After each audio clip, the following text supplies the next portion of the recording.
Sud Radio, c'est bon à savoir comment se protéger contre les cambriolages. Sachez-le, le mois de décembre est le plus à risque de l'année. Un chiffre en décembre 2023, plus de 22 000 cambriolages ont été enregistrés en France, principalement autour des fêtes de fin d'année. Pour savoir comment s'en prémunir, je reçois le président de l'association des métiers de la sécurité. Bonjour Sofiane Aboubeker.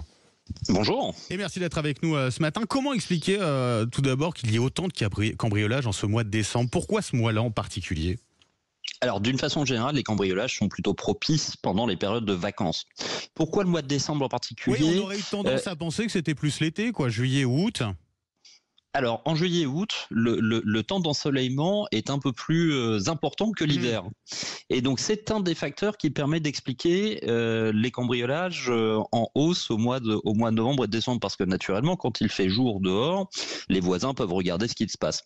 Les cambrioleurs ont plutôt une tendance, surtout en zone rurale, à privilégier la nuit parce qu'il y a une visibilité qui est beaucoup plus réduite pour pouvoir voir un petit peu ce qui se passe chez son voisin, cas échéant, en tout cas s'il y a une anomalie particulière. Donc le jour, moins de soleil forcément pendant l'hiver, ça favorise le risque en tout cas de cambriolage est plus important. C'est quoi les gestes les plus simples, les plus efficaces? Quand on fait le tour de sa maison avant de partir en vacances, de faire le réveillon auprès de sa famille, quels sont les gestes les plus simples à faire? Alors, les gestes les plus simples à faire, c'est déjà de demander, par exemple, à l'un de ses voisins de venir ouvrir les volets, de pouvoir mettre de la lumière, en tout cas de simuler qu'il y a une véritable activité encore chez soi. On peut aussi le faire à l'aide d'objets connectés aujourd'hui qui permettent de mettre la lumière à distance, etc. Ça c'est une règle assez simple et assez basique. Il y a une deuxième chose que l'on peut faire, qui est là un tout petit peu plus onéreuse, c'est d'avoir recours à un système d'alarme installé par un professionnel agréé qui permet de protéger son domicile et de dissuader. Encore une fois, dans tout ce qui est vidéosurveillance, on voit beaucoup de publicités où on nous promet de diminuer le risque de cambriolage si on fait appel à de la vidéosurveillance avec une équipe qui peut intervenir sur place le plus rapidement possible. Ça marche vraiment ou pas?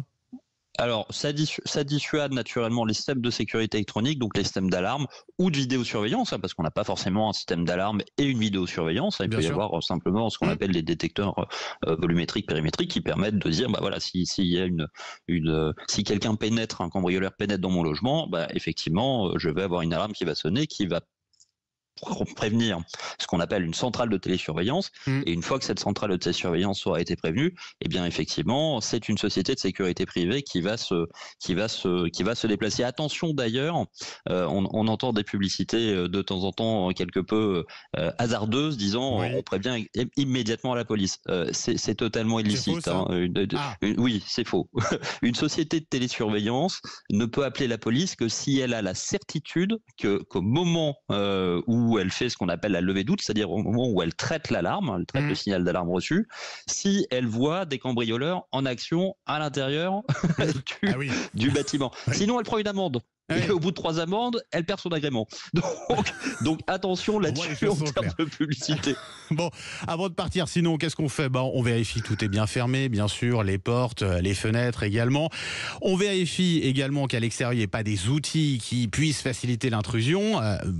Comme un escabeau ou des produits, en tout cas des produits qui peuvent servir pour le jardinage, ce genre de choses. Et puis, on fait attention aux réseaux sociaux aussi. Ah oui, les réseaux sociaux, c'est une source d'information extrêmement forte. Donc oui, il faut d'une façon générale être toujours assez prudent de ce qu'on produit, de ce qu'on met sur les réseaux sociaux. Vous le savez, c'est comme les phénomènes de objecting avec les célébrités. Oui, effectivement, quand on exhibe un petit peu des produits de valeur, malheureusement, ça donne des idées à des personnes malveillantes. C'est exactement la même chose dans le cas des cambriolages, parce que les cambrioleurs sont extrêmement outillés pour pouvoir cibler les personnes les plus vulnérables.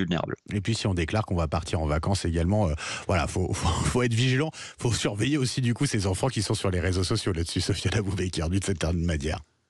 Toujours, mais ça c'est le rôle des parents et de l'éducation. Effectivement.